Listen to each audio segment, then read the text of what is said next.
500 বছর পর আবারও সেই মহেন্দ্রক্ষণ বলা যেতে পারে 22শে জানুয়ারি 2024 সাল আলটিমেট পৌঁছে গিয়েছি আমরা। এবং সেই 2024-এর 22শে জানুয়ারি অনুসারে অনেক ইতিহাস সামনে আনা দরকার, অনেক কিছু জানা প্রয়োজন। মূলত সবথেকে বড় যে বিষয় সামনে আসে এই অযোধ্যার রাম মন্দিরকে ঘিরে, তা হলো সনাতন ধর্মীদের আশা আকাঙ্ক্ষা। এবং সেই বিষয়কে কেন্দ্র করে রাজনৈতিক বাকবিতণ্ডা হবে না, এটা কি করে হয়? এই রাজনৈতিক বাকবিতণ্ডা নিয়েই বিভিন্ন রকম মহলের বিভিন্ন রকমের মতাদর্শও রয়েছে। সেই সব কিছু নিয়ে আলোচনায় আসবো। ঠিক এখন ঘড়ি কাটায় সন্ধ্যে 7টা, আর সন্ধ্যে 7টা মানেই আপনারা জানেন এক কথায় অঞ্জনের সঙ্গে স্পেশাল শো। সব বিষয়ে আলোচনায় ফিরবার আগে বিশেষ এক প্রতিবেদন দেখবো, তারপর আসছি বিশদ আলোচনায়। দেখুন।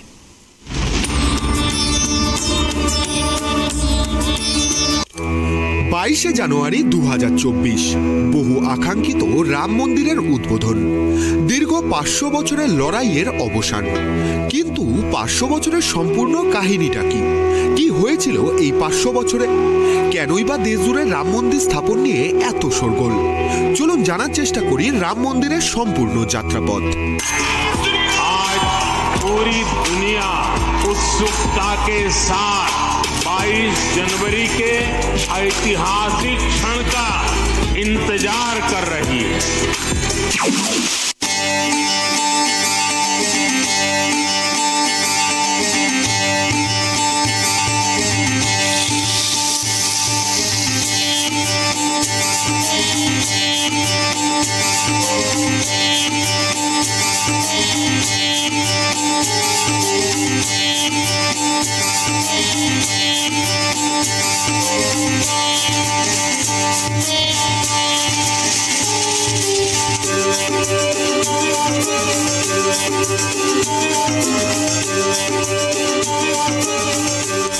অযোধ্যা, যা সাকেত নামেও পরিচিত, একটি প্রাচীন ভারতীয় শহর ও মর্যাদা পুরুষোত্তম রামের জন্মস্থান।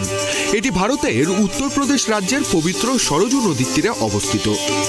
ভগবান শ্রীরামের পুত্র কুশ শ্রীরামের মন্দির প্রতিষ্ঠা করেন। অযোধ্যাতে প্রায় 3000-এরও বেশি রাম সীতা মন্দির ছিল। মানা হয় খ্রিস্টপূর্ব 5ম শতাব্দীতে মন্দিরগুলোর অবস্থা খারাপ হতে থাকে। সেই সময় উজ্জয়িনের রাজা বিক্রমাদিত্য অযোধ্যায় এসেছিলেন এবং তিনি এর মধ্যে কিছু মন্দির পুনরায় ঠিক করান। এভাবেই আরও অনেক সময় কেটে যায়।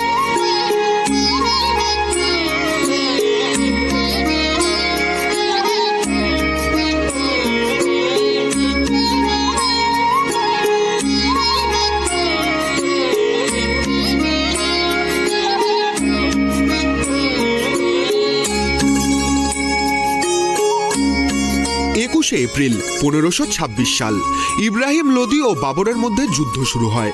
1528 সালে বাবর অযোধ্যা পৌঁছে যায়। কথিত আছে তখনই বাবরের নির্দেশে তার সেনাপতি রাম মন্দির ভেঙে সেখানে মসজিদ নির্মাণ করেন, যা পরবর্তীতে বাবরি মসজিদ নামে পরিচিতি পায়।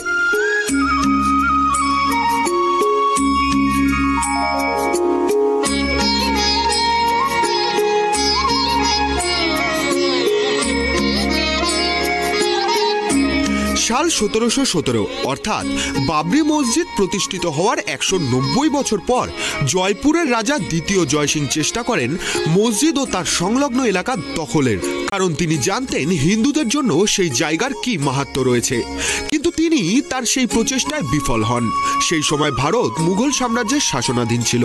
পরবর্তীতে তিনি মসজিদের বাইরে একটি রাম চবুতর বানিয়ে দেন, যেখানে হিন্দুরা পুজো করতে পারেন। এরপর থেকেই মুসলিমরা মসজিদের ভেতরে নামাজ পড়তেন এবং হিন্দুরা বাইরে রাম চবুতরে পুজো দিতেন।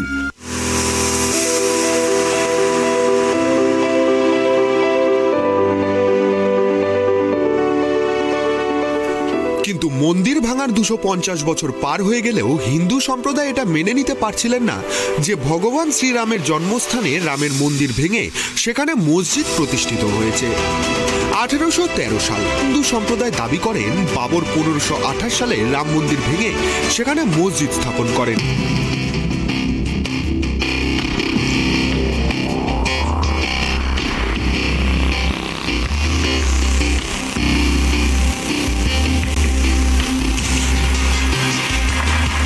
1838 সাল ব্রিটিশ সার্ভেয়ার মন্টেগোমারি মার্টিন একটি রিপোর্ট প্রকাশ করেন যে মসজিদে যে পিলারগুলো রয়েছে সেগুলো মন্দির থেকে নেওয়া। রিপোর্ট পেশ হওয়ার পর চারিদিকে হাঙ্গামা শুরু হয়ে যায়। এরপর থেকে মসজিদে নামাজ পড়ার সাথে সাথে পুজো অর্চনাও হতে থাকে।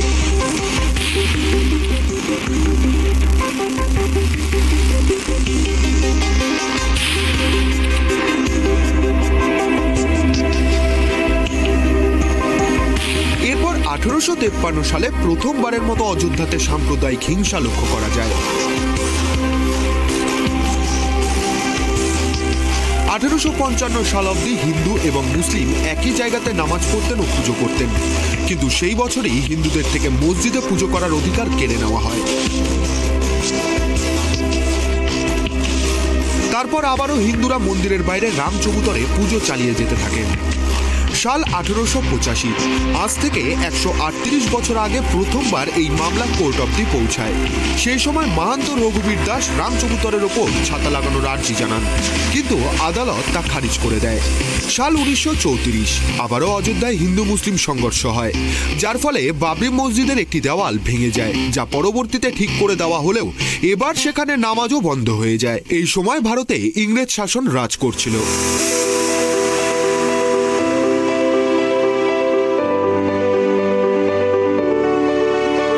সাল 1947, ভারতে ব্রিটিশ শাসনের অবসান ঘটে এবং ভারত স্বাধীনতা লাভ করে। এই সময় হিন্দু পক্ষ মনে করে এবার তো সেখানে রাম মন্দির হয়েই যাবে, কিন্তু সরকারের ক্ষমতায় আসা ইন্ডিয়ান ন্যাশনাল কংগ্রেসের কার্যকলাপে বোঝা যায় এই মামলাকে তারা অত গুরুত্বের সহিত দেখছেন না। 1949 সাল 23 ডিসেম্বর 1949 সালে মসজিদের ভেতর থেকে ঘন্টার আওয়াজ শোনা যায়।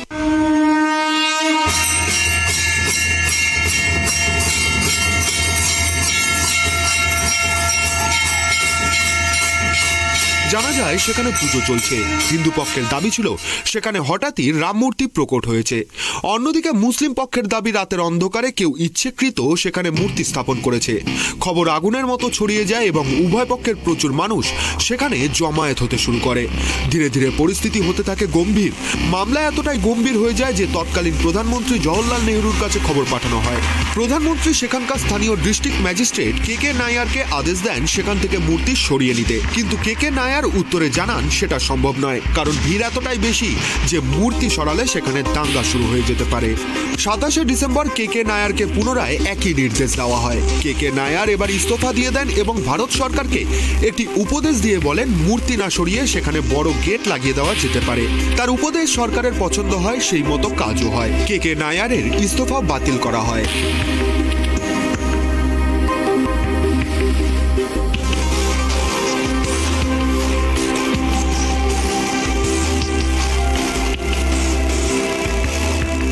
সাল 1950, হিন্দু মহাসভার উকিল গোপাল সিং বিশারদ ফাজিয়াবাদে আদালতের কাছে প্রভু শ্রীরামের মূর্তি পুজোর অনুমতি চান। এরপর দীর্ঘ 35 বছর ধরে দুপক্ষ নিজ নিজ কায়দায় আদালতের কাছে সেই জমি অধিকারের লড়াই চালিয়ে যায়, কিন্তু কোনো ফলাফল ঘোষণা হয়নি। সাল 1980, বিজেপির সামনে আসার পর রাম মন্দির আন্দোলন জোরদার রূপ নিতে শুরু করে। এই সময় বিশ্ব হিন্দু পরিষদ সংঘ এবং বিজেপি নিজ নিজ পদ্ধতিতে এই আন্দোলনকে আরো জোরদার করে তুলতে শুরু করে। সাল 1986, তৎকালীন মন্ত্রী রাজীব গান্ধী মসজিদে পুজো অর্চনা শুরু করিয়ে দেন। মুসলিম পক্ষ এই ঘোষণার চরম বিরোধিতা শুরু করে। সাল 1990, বিজেপির তৎকালীন সভাপতি লালকৃষ্ণ আদবানি আন্দোলনকে এক নতুন রূপ দেওয়ার জন্য 25 সেপ্টেম্বর থেকে 30 অক্টোবরের মধ্যে সোমনাথ থেকে অযোধ্যা পর্যন্ত 10টি রাজ্যের মধ্য দিয়ে 10,000 কিলোমিটারের একটি রথযাত্রা বা রথ শোভাযাত্রা ঘোষণা করেছিলেন।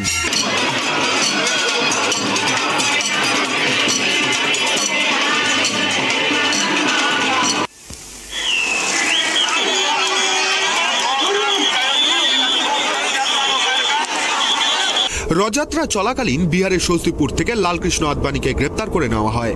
তারপর যেদিন অযোধ্যাতে রথযাত্রা পৌঁছানোর কথা ছিল সেদিন প্রচুর সংখ্যায় কারসেবক পৌঁছায় এবং মসজিদে গেরুয়া পতাকা উত্তোলন করে দেয়।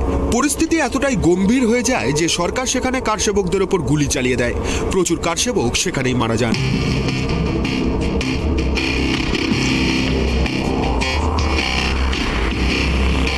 এরপর সাল 1992 সালের 6 ডিসেম্বর 2 লক্ষ কারসেবক একসাথে মসজিদে পৌঁছে যান। তার আগেই উত্তরপ্রদেশের তৎকালীন মুখ্যমন্ত্রী কল্যাণ সিং আদালতকে আশ্বাসন দিয়েছিলেন যে মসজিদের পরিকাঠামোর কোনো ক্ষতি হতে দেবেন না এবং পুলিশের কাছেও গুলি না চালানোর আদেশ ছিল। কিন্তু এত সংখ্যক কারসেবক সেখানে পৌঁছানোর ফল সেটাই হওয়ার ছিল যেটা হয়েছিল। এক এক করে মসজিদের 3টে গম্বুজ ভেঙে দেওয়া হয়। ঘটনার 1.5 ঘন্টার মধ্যে গোটা উত্তরপ্রদেশের রাষ্ট্রপতি শাসন লাগু হয়ে যায়। কল্যাণ সিং নিজের পদ থেকে ইস্তফা দিয়ে দেন। এর ফলে সৃষ্টি হওয়া দাঙ্গাতে 1000-এরও বেশি মানুষকে প্রাণ হারাতে হয়। এই আগুন শুধু উত্তরপ্রদেশ নয়, গোটা দেশে ছড়িয়ে পড়ে। মুম্বাইতেও 1000-এরও বেশি মানুষ প্রাণ হারান। পরিস্থিতি ধীরে ধীরে কয়েক বছরে ঠান্ডা হতে থাকে। এরপর 1996 সাল বিজেপি সরকার কেন্দ্রে ক্ষমতায় এলে আবারও এই আন্দোলন জোরদার হতে শুরু করে। পরবর্তীতে আর্কিওলজিক্যাল সার্ভে অফ ইন্ডিয়াকে এই মামলা তদন্ত করতে দেওয়া হয়। আর্কিওলজিক্যাল সার্ভে অফ ইন্ডিয়া তার রিপোর্টে জানায়, মসজিদ মন্দিরের ওপরই প্রতিষ্ঠা হয়েছিল। এরপর প্রথমবারের মতো কোনো ভ্যালিড প্রমাণ পাওয়া যায়। এই রিপোর্টের আধারে আদালত সেই জমির Ram Janmabhoomi trust, Sunni Waqf board, Nirmohi Akhara এই 3টে সংস্থার মধ্যে সমান ভাগে ভাগ করে দেয়। কিন্তু 3 পক্ষই এই রায়ে রাজি ছিলেন না। সাল 2011 এই মামলা সুপ্রিম কোর্টে পৌঁছায়, কিন্তু এখানেও 7 বছর কেটে যাওয়ার পরও কোনো ফল পাওয়া যায় না। পরবর্তীতে সাল 2019 9 নভেম্বর 2019 সালে সমস্ত পক্ষের শোনা প্রমাণ এবং তথ্য প্রমাণ বিচারের পর বিতর্কিত জমি রাম জন্মভূমি ট্রাস্টের অধিকারে দেওয়া হয়। দীর্ঘ 500 বছরে লড়াইয়ের অবসান ঘটে অবশেষে। 2020 সাল 5ই আগস্ট রাম মন্দির নির্মাণের সূচনার জন্য ভূমি পূজন প্রধানমন্ত্রী নরেন্দ্র মোদীর দ্বারা সম্পাদিত হয়েছিল।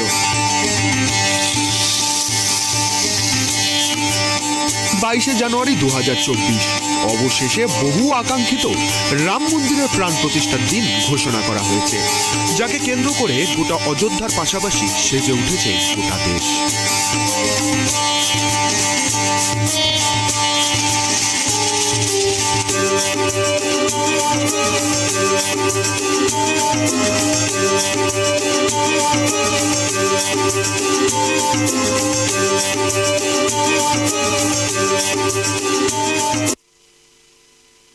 ধর্ম নিয়ে রাজনীতি আজ থেকে হচ্ছে এটা নয়, একেবারে বলা যেতে পারে 20 শতাব্দী থেকে হচ্ছে, এবং সেই ধর্মের রাজনীতি নিয়ে কোন দল কতটা এগিয়ে আছে আর কতটা পিছিয়ে আছে এটা তো জনগণ সবচেয়ে ভালো বলতে পারবে। জনতা জনার্দনই সব থেকে ভালো এটার প্রমাণ দিতে পারে। কিন্তু যে বাকবিতণ্ডা তৈরি হয়েছে বিজেপি বনাম তৃণমূলের মধ্যে, তার কারণ আজ এই 22 জানুয়ারিতেই একই সাথে সংহতি মিছিলও বের করা হয়েছে তৃণমূলের পক্ষ থেকে। নানান রকম বাকবিতণ্ডা রয়েছে এবং নানান রকম বক্তব্য রয়েছে মুখ্যমন্ত্রী মমতা বন্দ্যোপাধ্যায়ের।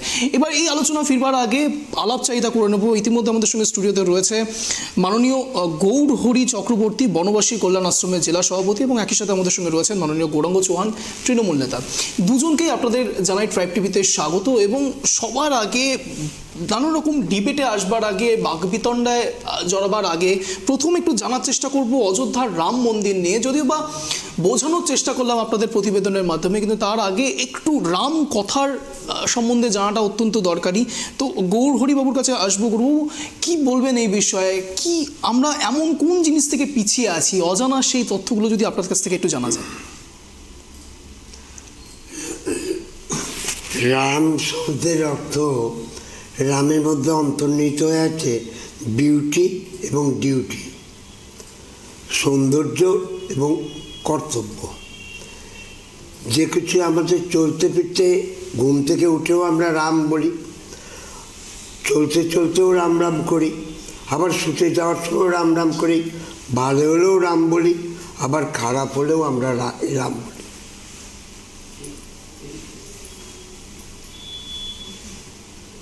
বলি। রাম শব্দের অর্থ হচ্ছে বিউটি এবং ডিউটি, সৌন্দর্য এবং কর্তব্য।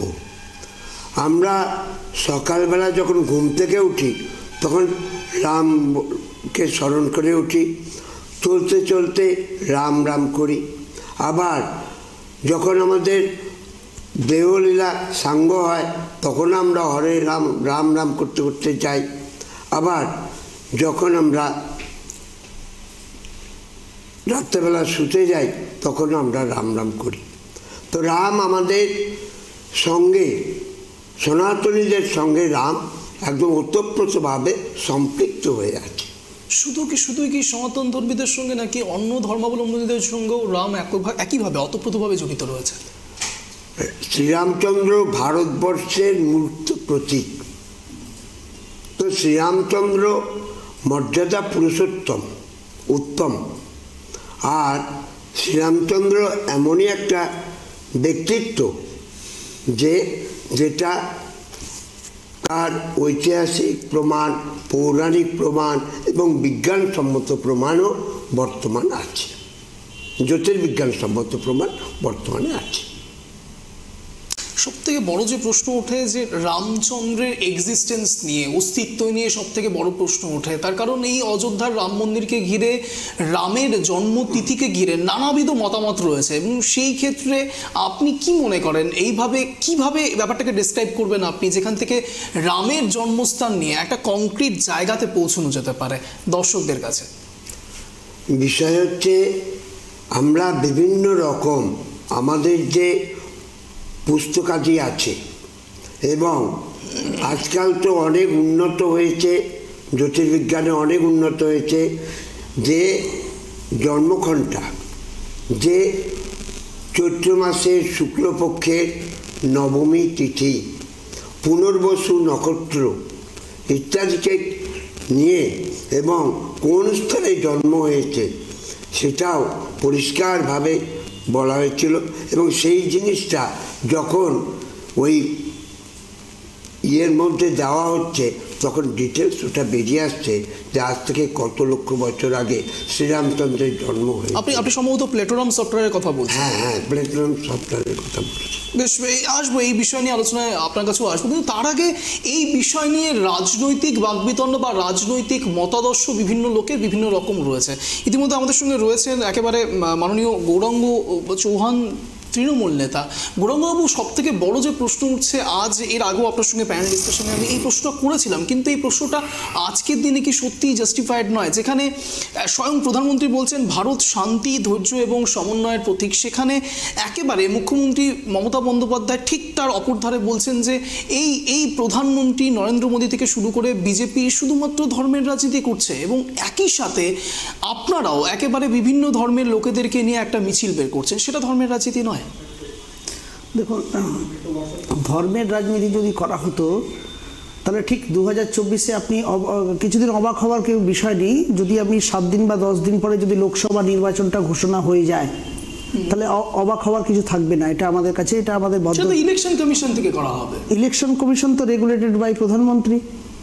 তো আপনি বলতে চাইছেন যে এই সবকিছু একটা প্রোপাগান্ডা ইউজ করা হবে ইলেকশন কমিশনের তরফ থেকে? একদম ইলেকশন কমিশনের সঙ্গে দেখুন, সবকিছু তৈরি করা আছে। দেখুন, রাম জন্মভূমি এবং রাম মন্দির প্রতিষ্ঠিত হয়েছে, আমরা খুব খুশি, ভারতবর্ষের প্রত্যেকটা মানুষ খুব খুশি, সত্যি খুশি এবং ডেফিনেটলি খুশি। তার কারণটা হচ্ছে সেখানে একটু কিছু ত্রুটি থেকে গেছে।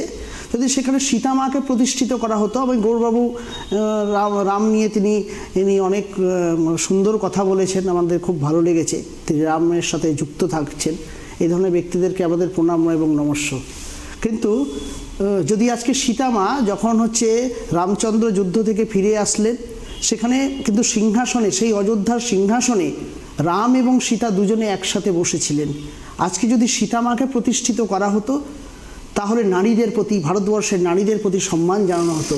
সীতার আদর্শ, সীতার ত্যাগ এবং সীতার সমস্ত কিছু জীবন তো নিয়েই তো ভারতবর্ষের নারীরা বড় হয়, তারা ধারণ করে এবং লালিত পালিত হয়। আচ্ছা, বেশ আপনার এই প্রসঙ্গে আসবো। আপনি বলছেন যে রামচন্দ্রের সাথে সীতা মাকে একসাথে উপস্থাপনা করলে ভালো হতো। বেশ, তাহলে কালীঘাটে শুধুমাত্র কালীমা কেন থাকেন? কালীঘাটে কালীমার পাশে তো শিবের মন্দির রয়েছে। রামচন্দ্রের সঙ্গে সীতা মায়ের যে সম্পর্ক কথা আপনি বলছেন, আজ যখন প্রধানমন্ত্রী নরেন্দ্র মোদী বক্তব্য রাখছেন, তিনি একেবারে এই কথাটাই বারবার বলেছেন সংস্কৃতে, সিয়াবার রামচন্দ্র, মানে বারবার করে তিনি সীতা মাকেও সিয়াবার রামচন্দ্র বললেন, কিন্তু সীতা মাকে প্রতিষ্ঠিত করলেন না। বাংলার নারীকে, ভারতবর্ষের নারীকে উপেক্ষিত থেকে গেল। সেই বিষয়টা আজকে আমাদের মনে হয় যে 2024-এ নিঃসন্দেহে ইন্ডিয়া ইন্ডিয়া জোট সরকার যদি আসে তাহলে আমরা খুব আশাবাদী সেখানে এখানে এখানে সুন্দর আরও ভালোভাবে এবং ধার্মিক পদ্ধতিতে, যে ধার্মিক পদ্ধতিটা মানে শঙ্করাচার্যরা হয়তো আসেন নাই প্রাণ প্রতিষ্ঠা করতে পারেন নাই, সেটা একটা কষ্ট থেকে গেছে। হচ্ছে নিঃসন্দেহে 2024-এ সে যদি ইন্ডিয়া জোট ক্ষমতায় আসে তাহলে নিঃসন্দেহে মমতা বন্দ্যোপাধ্যায়ের নেতৃত্বে সীতামাও প্রতিষ্ঠিত হবে এবং শঙ্করাচার্যদের মাধ্যমেই প্রতিষ্ঠিত হবেন। সেখানে কিন্তু রাজনৈতিক নেতারা যারা বলেন যে আমি প্রাণ প্রতিষ্ঠা করলাম, রাজনৈতিক নেতাদের কর্তব্য প্রাণ প্রতিষ্ঠা করা নয়, মন্দির ইনফ্রাস্ট্রাকচার সাধারণ মানুষের যে সমস্ত কাজকর্মগুলো রয়েছে সেগুলো রাজনৈতিক নেতাদের কাজ। আমরা সাধু বা সন্ত নই, সাধু সন্তদের কাজ কিন্তু মন্দির, কিন্তু ভোটের রাজনীতি করার জন্য নিজেকে হাইলাইট করার জন্য মমতা বন্দ্যোপাধ্যায় তাহলে কি করছে? আজকে একেবারে যখন সংহতি মিছিলের যাত্রা বেরোচ্ছে, যখন তিনি মিটিংয়ে তার বক্তব্য রাখছেন, তখন তিনি 165 কোটি টাকা খরচ করেছে কালীঘাট মন্দিরে, এই শব্দটা ব্যবহার করার কি প্রয়োজন? দেখুন এখন ওখানে স্কাইওভার তৈরি যেটা হয়েছে, কালীঘাটের স্কাইওভারটাকে ভেঙে দিতে চায় কেন্দ্র সরকার, তার বিরুদ্ধে তিনি বিরুদ্ধাচার করেছেন, অবশ্যই তার বলা উচিত ওখানটা। আমি বলতে চাইছি টাকার এই অ্যামাউন্টটাকে মেনশন করা কি সত্যি রাজনীতির অংশ ছিল? টাকাটা মেনশন করা উচিত, কারণ যখন বলা হচ্ছে যে রাম মন্দির নির্মাণের জন্য 1800 কোটি টাকা খরচা করা, তার মানে আপনারা মেনে নিলেন তো যে আপনারা বিজেপির সঙ্গে কন্ট্রাডিক্ট করবার জন্য, কনফ্লিক্ট তৈরি করার জন্য আপনারাও ধর্মের রাজনীতি করছেন? আমরা আমাদের রাজনীতিটা হচ্ছে ভারতের সংবিধান অনুযায়ী, যেটা বলা হচ্ছে সর্বধর্ম সমন্বয়ের ভারতের সংবিধানে গ্রথিত রয়েছে, সর্বধর্মের মানুষ সুখে শান্তিতে থাকবে। কারণ ভারতবর্ষের হিন্দু ধর্ম শেখায়, সনাতন ধর্ম হিন্দু ধর্ম কিন্তু অতীতকাল থেকে শিখিয়েছে, যা মুনি ঋষিদের ভারতবর্ষ শিখিয়ে এসেছে যে সংযম, সহানুভূতি, সহযোগিতা এবং প্রত্যেকের মধ্যে সেটা কি আছে? সেটা কি আছে? আপনারা পৌঁছলেন না। নরেন্দ্র মোদী আজকেই বললেন যে কিছু লোকরা চেয়েছিল যে ভারতবর্ষে রাম মন্দির হলে পরে আগুন জ্বলবে, কিন্তু কেন আগুন জ্বলবে? রাম মন্দির তৈরিতে একটা রাম মন্দির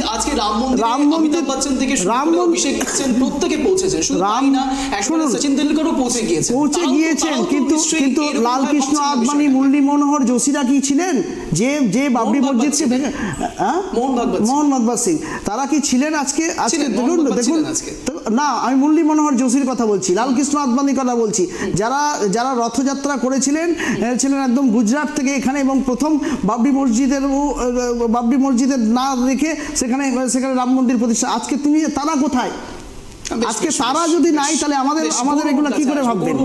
বিষয়টাকে আপনি যদিও বা শুধুমাত্র বনবাসী কল্যাণ আশ্রমের জেলা সভাপতি, কিন্তু আপনি কি বিষয়গুলোকে মেনে নিচ্ছেন বা আপনার কি মনে হয়? আমি বলছি যে আজকে দিনটাতে যদি আমরা নিরপেক্ষভাবে এবং সাদা মন নিয়ে ভারতবর্ষের সংস্কৃতি, পরম্পরা, ঐতিহ্যকে সম্মান দিয়ে যদি আমরা দেখি, তাহলে আমরা স্বাধীনতার আগে থেকে যে শুরু করে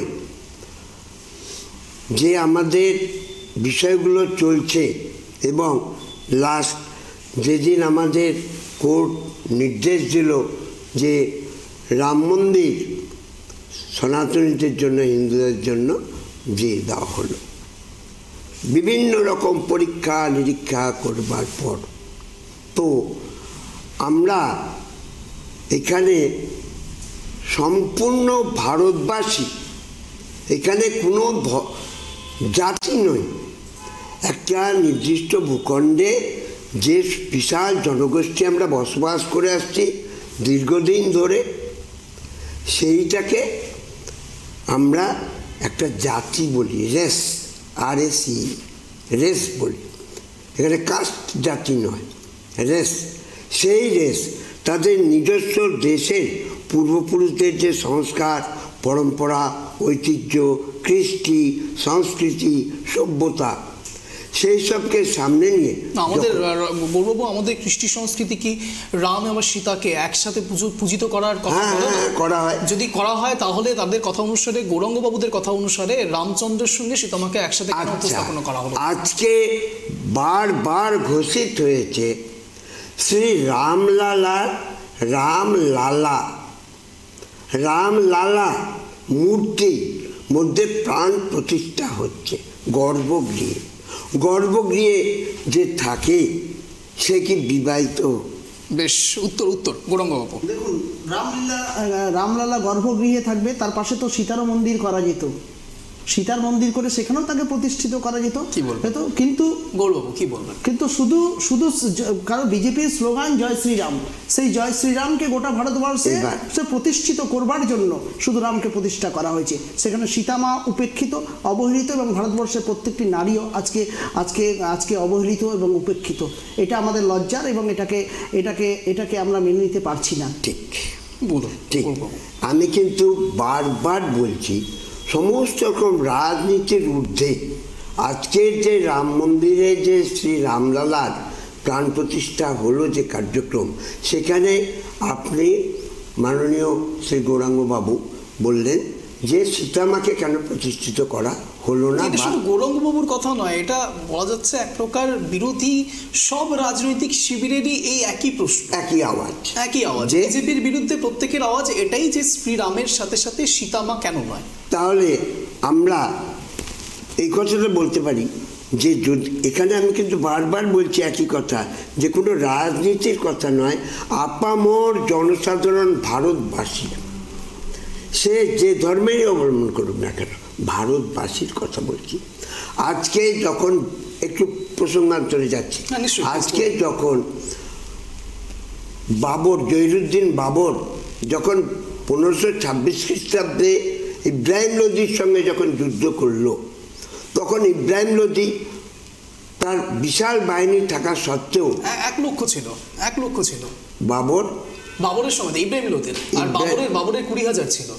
বললাম 1 লক্ষ সেনা ছিল ইব্রাহিম লোদি, আর বাবরের ছিল 20,000 সেনা, কিন্তু বাবরের ছিল কামান। সেই দিয়ে অত্যাধুনিক প্রযুক্তি অনেক বেশি ছিল। বাবর কি করলো? ইব্রাহিম লোদিকে পরাস্ত করলো। এবার পরাস্ত করবার পর বাবর বলছে, যদিও ইব্রাহিম লোদিও মুসলিম ছিল, বাবর বলছে ও হচ্ছে সুন্নি মুসলিম, আমরা হচ্ছে শিয়া মুসলিম। মানে সব থেকে বড় যে কনফ্লিক্ট তৈরি হচ্ছে মূর্তি পুজো নিয়ে। মূর্তি পুজো আমি করতে দিব না, একেবারে। তখনই সে শুরু করলো তার ধ্বংস।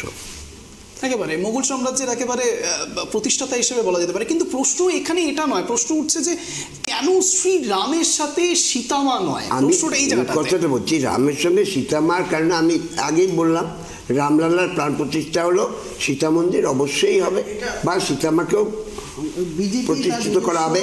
আর বিজেপি আমাদের সম্মানীয় চৌহানবাবু যেটা বললেন যে নারী জাতিকে উপেক্ষিত করা হচ্ছে, তাই যদি হয়, আজকে ভারতবর্ষের লাস্ট ম্যান কে আছেন? ভারতবর্ষের ফার্স্ট ম্যান মানে দ্রৌপদী মুর্মুর কথা বলছেন। হ্যাঁ, দ্রৌপদী মুর্মু আজকে ছিলেন, টিভিতে দেখা গেছে। হ্যাঁ,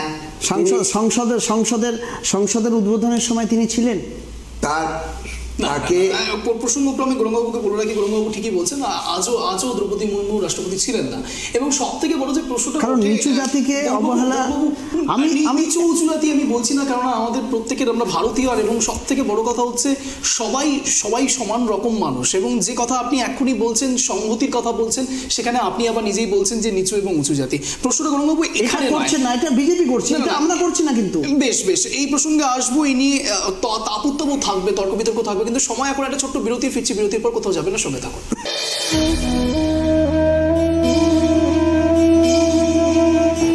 বিরতির পরে যে বিষয় নিয়ে আলোচনা হচ্ছে আজ, বলা যেতে পারে একদিকে যখন রাম মন্দির উদ্বোধন হচ্ছে, ঠিক অপরদিকে বাংলার বুকে মুখ্যমন্ত্রী মমতা বন্দ্যোপাধ্যায় একই সাথে সংহতি যাত্রা বের করলেন। তিনি বলছেন বিজেপি ধর্ম নিয়ে রাজনীতি করছেন, সেখানে মুখ্যমন্ত্রী মমতা বন্দ্যোপাধ্যায় সংহতির কথা বলছেন।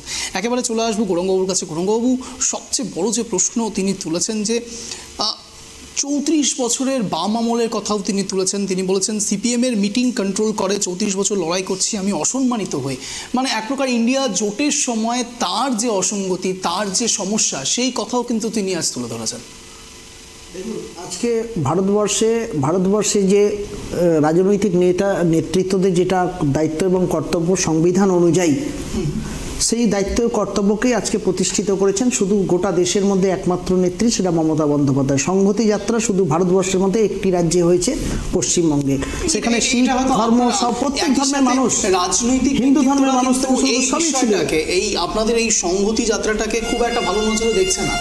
কিন্তু সেই ক্ষেত্রে কি বলবেন? মানুষ সংহতি যাত্রাকে দেখছে না, তার কারণ আজকে যদি সংহতি যাত্রাটা যদি না হতো তাহলে আমরা যে ঘটনাগুলো রামের জন্মদিন, রামনবমীর দিন যেটা দেখি সেটা আজকে বিজেপি গোটা পশ্চিমবঙ্গ জুড়ে করতে পারে নাই। কারণ মানুষগুলো আজকে খুব ডিসিপ্লিন ওয়েতে তৃণমূলের মিছিল, মিটিং, কর্মসূচির সাথে যুক্ত ছিল। না হলে পরে হয়তো দেখতে পারতাম ওই মাথায় ফেটটি দিয়ে ডিজে বাজিয়ে, হাতে বন্দুক নিয়ে, তরোয়াল নিয়ে জয় শ্রীরাম স্লোগান করতে, মদ খেয়ে মাতলামি করতে করতে কোথাও রাস্তা ভাঙচুর করতে এই দৃশ্য দেখা যেত। আজকে বাংলার শান্তি শৃঙ্খলা রক্ষার মূল দায়িত্ব কিন্তু মমতা বন্দ্যোপাধ্যায়ের দায়িত্ব নিয়েছেন, এবং বাংলাতে, এবং এই যে রাম জন্মভূমি, রামের মন্দির প্রতিষ্ঠা করে বিজেপি যেটা করতে চাইছে, যে ভোটের আগে রাজনীতিকরণ করে নিজস্বভাবে করতে চাচ্ছে, ভোটের আগে কদিন পরে ইলেকশন আসবে বলে, কারণ সাধারণ মানুষের তো কোনো কাজই তারা করে নাই। কিন্তু পশ্চিমবঙ্গে এগুলো হবে না, পশ্চিমবঙ্গে এগুলো চলবে না। আপনি বলছেন লোকসভা নির্বাচনের আগে রাম মন্দির তৈরি হয়েছে, বেশ এই একই কাজ যদি দেখা যেত যে লোকসভা নির্বাচনের পরে করছেন, তাহলে আপনারা কি বলতেন? লোকসভা নির্বাচনের পরে করলে বিধানসভার কথা বলা হতো না। আমাদের মূল কথা যেটা ছিল সব থেকে আগে, যে সবার আগে সীতামাকে প্রতিষ্ঠিত হলো না কেন সেখানটায়, আচার্যরা কেন হচ্ছে ইসে করলেন না? তাহলে ধর্ম আজকে অনেকে কি বলছে জানেন, আজকে না আমি বলি, আজকে অনেকে সব মানুষ বলছে হিন্দু ধর্মটাকে একটা জায়গায়, এমন একটা জায়গায় স্ট্যান্ড করে দিয়েছে বিজেপি, যেখানে হচ্ছে আর হিন্দুদের টেকার জায়গা নেই। হিন্দুদের টেকার জায়গা নেই, কিন্তু তো আজকে স্ট্যান্ড করে দিয়েছেন। হিন্দু ধর্মের অনাচার, আজকে চিত্রটা তো হিন্দু ধর্মের অনাচারটা তৈরি করে দিয়েছেন। কারণ হিন্দু ধর্মকে প্রতিষ্ঠিত একটা মন্দির প্রতিষ্ঠিত, আজকে আমরা জানি গৌরবাবু এই বিষয়ে অনেক কথাই বলবেন সুন্দর করে, মন্দিরগুলোতে দেখি ব্রাহ্মণরা বা পুরোহিতরা বা যারা রয়েছে তারা প্রাণ প্রতিষ্ঠা করতে পারে। একটা 68 সেকেন্ডের মধ্যে তিনি প্রাণ প্রতিষ্ঠা করে দিলেন, বলে দিলেন 11 দিন থেকে আমি উপবাস ছিলাম। এগুলো কি ভোটের আগে রাজনীতি নয়? সস্তা রাজনীতি করা নয়? 100 দিনের কাজের টাকা দেওয়া হয় না 1 মিলিয়ন হচ্ছে মানুষ দেশে বেকার, প্রতিদিন জিনিসপত্রের, নিত্য প্রয়োজনীয় জিনিসের দাম বাড়িয়ে দিয়ে বেসরকারিকরণের পথ প্রশস্ত। গোটা ভারতবর্ষে একটা ডেভেলপমেন্ট দেখান, সাধারণ মানুষের জন্য একটা ডেভেলপমেন্ট দেখান। মন্দির হয়েছে আমাদের আবেগ, আমাদের সংস্কৃতির সাথে পড়ে তো। হ্যাঁ, বাংলা ভারতবর্ষে পড়ে, বাংলাতে উন্নয়ন হয়েছে। আপনি নিজেই বলছেন যে বাংলার মানুষ অনেক, বাংলার মানুষ ধর্মনিরপেক্ষ মানুষের মধ্যে রয়েছে, বাংলার মানুষ সুখে শান্তিতে রয়েছে। বাংলার ক্ষেত্রে জিডিপির করুন আর সেন্ট্রাল গভর্নমেন্টের জিডিপির সাথে এসে করুন। বাংলার 10 বছরের চাকরি দেখুন আর সেন্ট্রাল গভর্নমেন্টের 10 বছরের চাকরি দেখুন। কিন্তু সেন্ট্রাল গভর্নমেন্টের এই সব বেসরকারিকরণ, চাকরি নেই তো। প্লিজ গৌরাঙ্গবাবু, ক্রস কোশ্চেনটা শুনলেন একেবারে। সেন্ট্রাল গভর্নমেন্টের ক্ষেত্রে তো এরকম দেখা যাচ্ছে না যে রাস্তায় শুয়ে বসে একেবারে রাজপথে বেল্ট চাপকে কোনো স্টুডেন্টরা যারা টেট পাস করে আছে, সিটেট পাস করে আছে, তারা রাস্তায় বসে নিজেদের, আমি এই কথাটা বলি, কিন্তু এখানে দেখা যাচ্ছে না। কিন্তু আমাদের বাংলাতে দেখা যায় না, বাংলাতে হচ্ছে প্রতিরোধ করা হয় না, যে কেউ বসে যেতে পারে। আজকে দেখুন উত্তরপ্রদেশ বলুন, কি করে বলছেন, উত্তরপ্রদেশ বলুন, শিক্ষকরা নিজের গায়ে কেরোসিন তেল থেকে আত্মহত্যা করেছে তার ওয়াইফের সামনে। এটা কি দৃষ্টান্ত না? বাংলাতে কোনো রিপ্রেসিভ মেজার কারো ক্ষেত্রে, যে কেউ রাস্তায় বসতে পারে, তার গণ আন্দোলন রয়েছে, তার যেটা ক্ষমা করা, কিন্তু রাস্তায় বসলেই সে যোগ্য হয়ে যাবে, আর যারা পেয়েছে তারা অযোগ্য হয়ে গেল। এইটার ক্লাসিফিকেশনটা আমি নিতে পারলাম না। প্রমাণ আসছে একের পর এক। যদিও বা আজকে এই কনসেপ্ট না, আজকে এই দিকে যাবো না, একেবারে গৌরবাবুর কাছে আসবো। গৌরবাবু, সবচেয়ে বড় যে প্রশ্ন উঠছে, গৌরাঙ্গবাবু এই প্রশ্ন তুলছেন যে প্রধানমন্ত্রী নরেন্দ্র মোদী 11 দিনের উপবাস রেখেছেন, নানান রকম নিষ্ঠার সাথে, তারপর প্রাণ প্রতিষ্ঠা করেছেন। আপনি কি মনে করেন যে প্রধানমন্ত্রী নরেন্দ্র মোদীর জায়গায় অন্য কোনো ব্রাহ্মণ সমাজের কেউ করলে পরে এটা ভালো? আচার্য শঙ্করাচার্যরা যা বলছেন একেবারে। আচ্ছা, আচার্য শঙ্করাচার্যের যখন প্রসঙ্গটা এলো, তার আগে আমি ওই মাননীয় চৌহানবাবুর কথাতেই যাচ্ছি। আমাদের প্রধানমন্ত্রী কেন প্রাণ প্রতিষ্ঠা করলেন? আমরা জানি ভারতবর্ষের যদি আমরা বেদাচার, কুলাচার, দেশাচার এবং বেদাচার, 3টে আচার আছে। তো কুলাচার ছাড়লাম, দেশাচার ছাড়লাম, কিন্তু যেটা বেদাচারে পরিষ্কারভাবে বলা আছে, যদি কোনো যজমান, যিনি গৃহকর্তা বা দেশের কর্তা বা বাড়ির কর্তা, এখানে প্রধানমন্ত্রী হিসাবে, মানে মোদি ওখানে গিয়েছেন প্রধানমন্ত্রী হিসাবে, দেশের গৃহকর্তা হিসাবে ওখানে গেছেন উনি, যজমান। পুরোহিত থাকবে পাশে। পুরোহিত ছিল মহন্ত নিত্যগোপাল দাস ছিলেন, পুরোহিত ছিল, এবং পুরোহিত আর পাশ থেকে এই যে অঙ্গম জমরং লঙ্গম করে যে ইয়েটা দিচ্ছিল প্রাণ প্রতিষ্ঠা করার যে মন্ত্রটা, সেটা বলছিল, আর উনি সেটা করছেন। এবং এটা আমাদের হিন্দু সনাতনী পদ্ধতিতে আছে, যজমানকে সামনে রেখে বা যজমানকে দিয়ে, নিয়ম হচ্ছে যজমানকে দিয়ে পুরোহিত মন্ত্র পড়বে, যজমান তার ক্রিয়া সম্পাদন করবে। যদি আমরা যাই আমাদের কন্যা সম্প্রদানের ক্ষেত্রে, বিয়ে বা ছেলের বিয়ের ব্যাপারে যখন আমরা যে রিচুয়ালগুলো যখন আমরা করে থাকি, তখন আমরা পুরোহিত পাশে থাকে, মন্ত্র উচ্চারণ করে, এবং সেই মন্ত্র যজমান বলে সেটাকে করে। এবং আমাদের দেশের যে প্রধানমন্ত্রী, গৃহকর্তা ধরলাম, দেশটা একটা গৃহকর্তা, তিনি যখন ওটা করছেন, প্রাণ প্রতিষ্ঠা করছেন, এখানে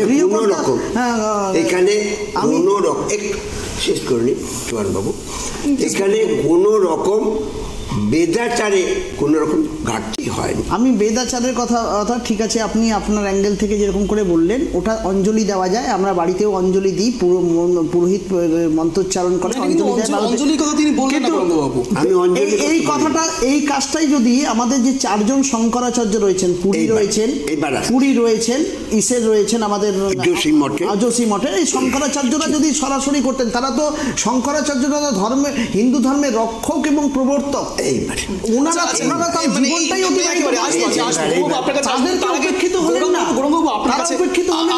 আপনার কাছে একটা প্রশ্ন রাখবো, খারাপভাবে নেবেন না, বা এটা এক কথা অঞ্জনের কোনো এখানে দায় নেই। একেবারে বাজারে প্রচলিত এক কথা রয়েছে, এবং রাজনৈতিক ব্যক্তিত্বদের বাইরে থেকে কিছু মানুষ এই প্রসঙ্গ টেনেছেন, যে তাহলে কি পরবর্তীকালে যদি মুখ্যমন্ত্রী মমতা বন্দ্যোপাধ্যায় প্রাণ প্রতিষ্ঠা করতেন, তাহলে আপনারা বলতেন, এরকম কোনো কথা? দেখুন, মাননীয় মুখ্যমন্ত্রী নিজেই টিভিতে বলে দিয়েছেন, প্রাণ প্রতিষ্ঠা করা আমাদের কাজ নয়।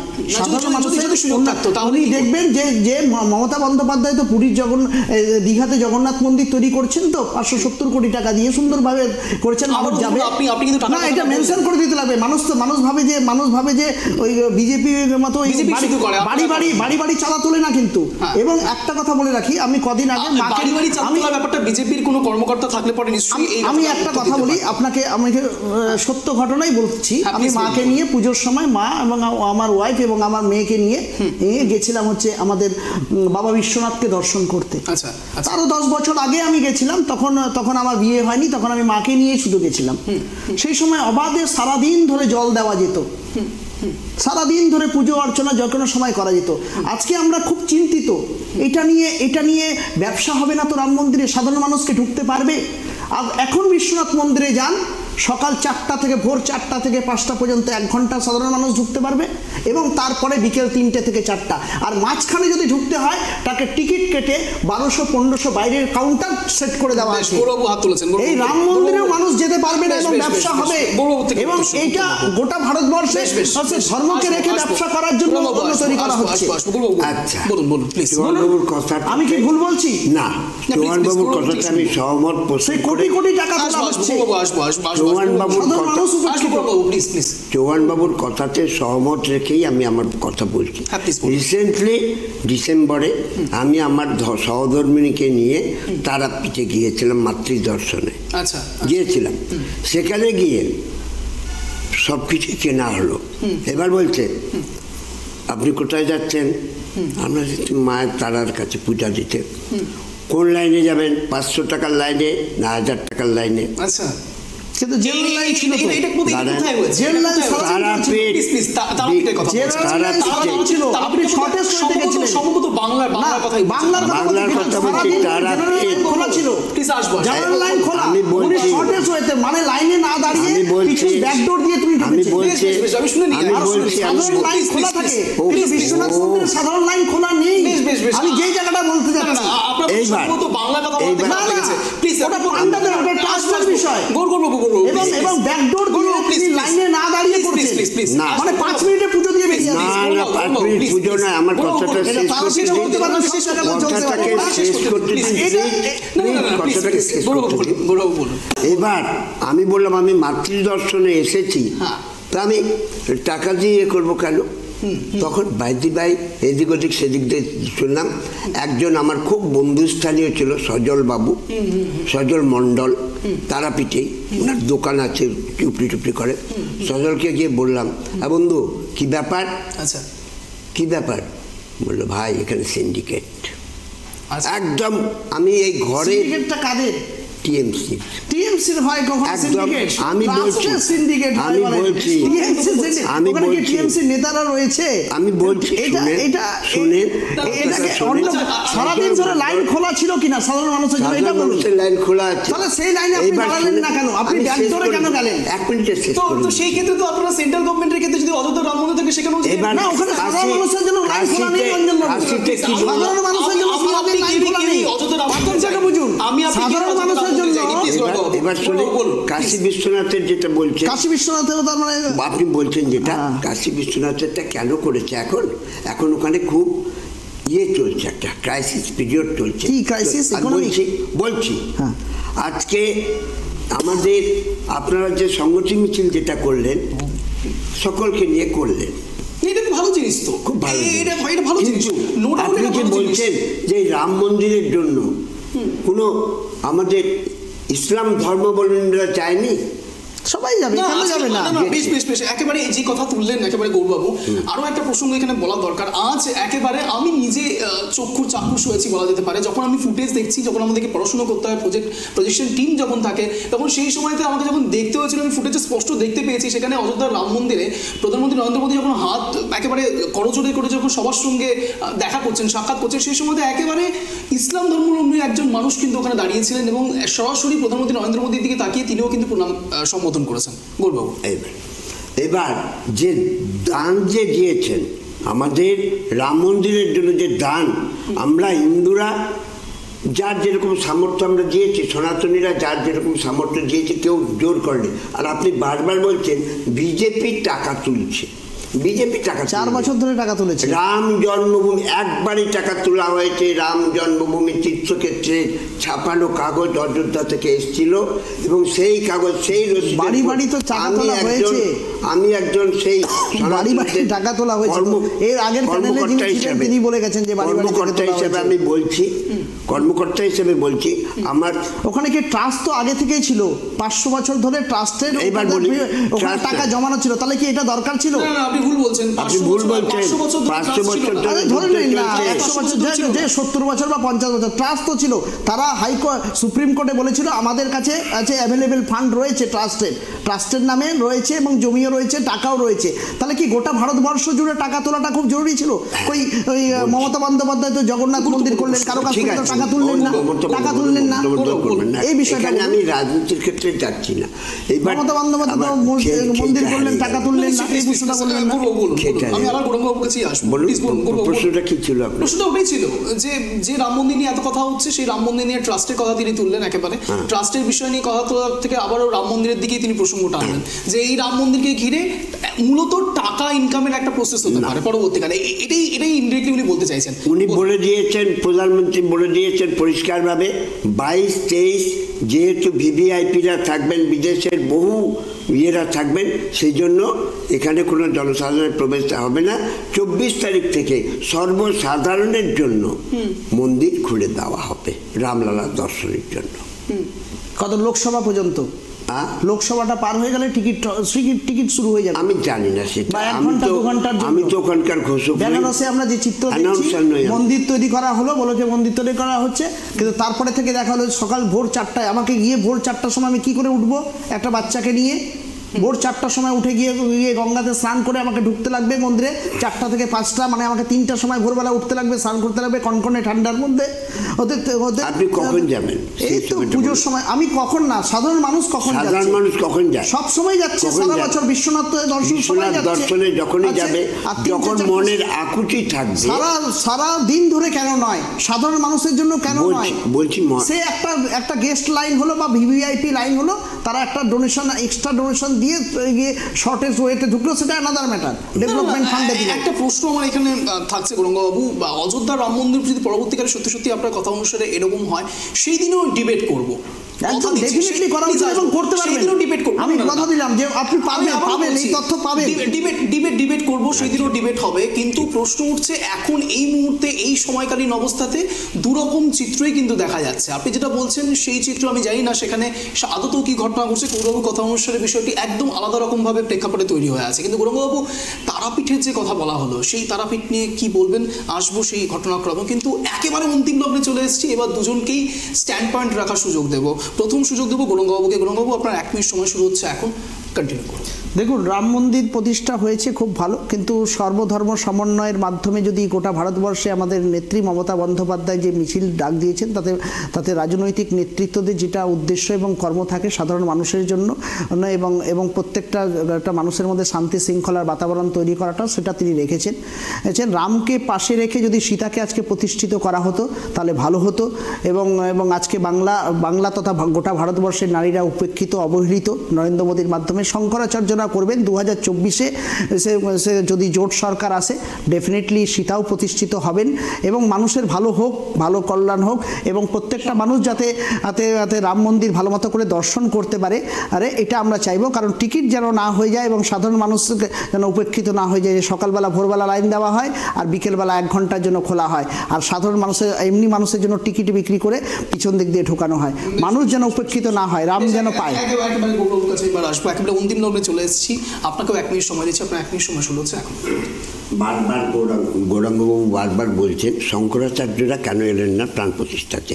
শঙ্করাচার্যদের যখন নেমন্তন্ন পত্র দেওয়া হয়েছিল তখন শঙ্করাচার্যরা বলেছিলেন আমাদের সঙ্গে এত সংখ্যক পূজারী যাবে, এত সংখ্যক শিষ্য যাবে, এত সংখ্যক অমুক যাবে। তখন ওখানে যেহেতু 8000 লোকের মাত্র সংকুলান, সেই জন্য তারা মানে ওখান থেকে ওটা বলা হয়েছে যে আমাদের এখানে টু মেনটেন যে ল অ্যান্ড অর্ডার বা আমাদের সব আসন অত আমাদের রাখা সম্ভব নয়, তাই আমরা আপনাদেরকে এই করছি। তখন ওনারা বললেন তাহলে আমরা উপেক্ষিত হচ্ছি। শঙ্করাচার্যরা যখন দেশের মধ্যে যখন সাধুকে যখন দেশের মধ্যে যখন পুরুলিয়াতে সাধুদেরকে যখন পিটানো হচ্ছে, তখন শঙ্করাচার্যরা কোথায় ছিলেন? যখন পালগড়ে যখন সাধুদেরকে যখন ধ্বংস করে মেরে দেওয়া হলো, তখন সেই শঙ্করাচার্যরা কোথায় ছিলেন? একটা কথা কি তারা বলেছেন? যদিও বা পালস অনেক বেশি চড়ছে, একেবারে অন্তিম লগ্নে এসে পালসটা আরো বেশি চড়ছিল, কিন্তু সময় এখন একেবারে শেষ। আপনাদের দুজনকেই জানাই অশেষ ধন্যবাদ প্রাইম টিভিতে জয়েন করার জন্য। যদিও বা এই যে এই টপিক নিয়ে 1 ঘন্টা শেষ করা সত্যিই খুব অসম্ভব ব্যাপার, কিন্তু তাও আপনাদের সামনে উপস্থাপনা করলাম। কিন্তু এরকমই টান শো দেখার জন্য ঠিক সন্ধ্যে 7টায় নজর রাখতে হবে প্রাইম টিভির পর্দায় এক কথায় অঞ্জনে। নমস্কার।